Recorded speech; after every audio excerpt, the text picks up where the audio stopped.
Hello everyone and welcome to a new IK video. This is Ken from 49, and in this video guys I want to talk about the difference between PvE and PvP. And by the way, PvE means people versus environment, and by environment I mean the gnomes that we're killing in Nurheim or the bosses that we're hunting. A few events such as Battle of Asteria or the Rebel Track events that we have right now, or Melina Ambition, and the Infernal Assault that we get once a month. And for PvP, I'm talking about either Arena or the solo attacks that we're doing in kill events, the rallies, and all sorts of PvP. Right, so I'm gonna start with PvE and how to determine that your march is good for PvE. Right, to determine that your march is whether good or not in PvE, there is two main reasons that we modify marches to do PvE. The first reason is saving troops. Second reason is saving AP.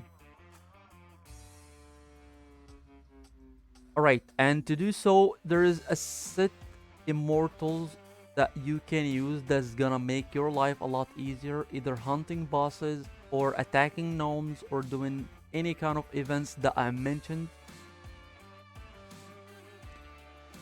And there is also a set skills that you can use that is gonna make your life a lot easier. For example, when it comes to hunting bosses or attacking gnomes, as I mentioned, you just need to save AP and troops. And to do so, for example, let's talk about hunting bosses. I have this report here that you can see all the damage coming from either Yushitsion or Alex, because I'm using both of them to deal this amount of damage. And I'm using Hippolyta to sustain a lot of damage. As you can see, I'm using absolute defense and I'm using lifelink on her. She works as a tank, and she also provides a lot of sustain because she's removing the boss's energy and not allowing him to cast any skills for the entire fight. And you can take a look at this fight here. You can see that the boss at the beginning of the fight, he has almost 50% of his energy. Once Hippolyta casts her skill, the boss will never gain energy above 50% for the duration of the fight.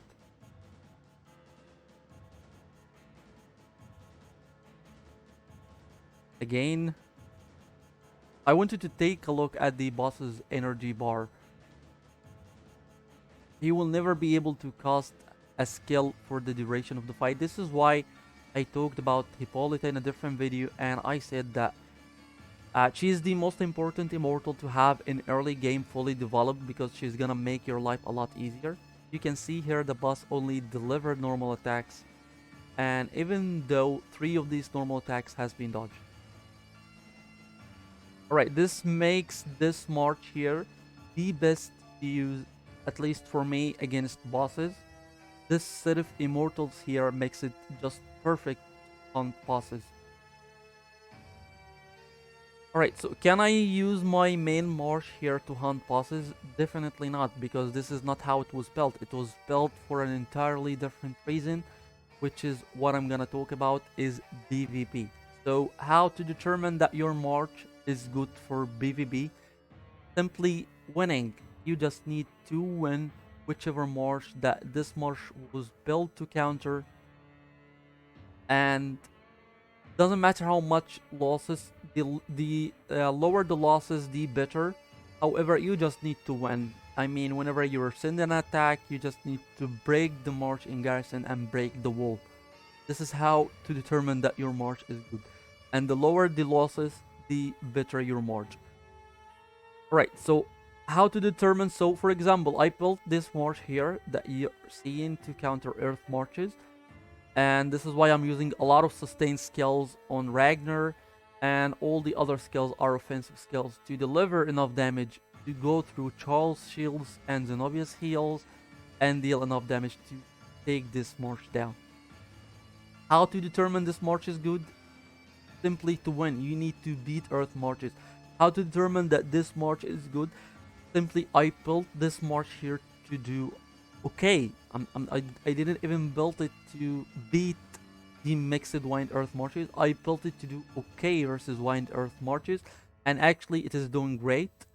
It cannot beat strong wind earth marches, however, with a slight adjustments, it can, and it can beat weak wind earth marches. That means that this march here is actually great for me.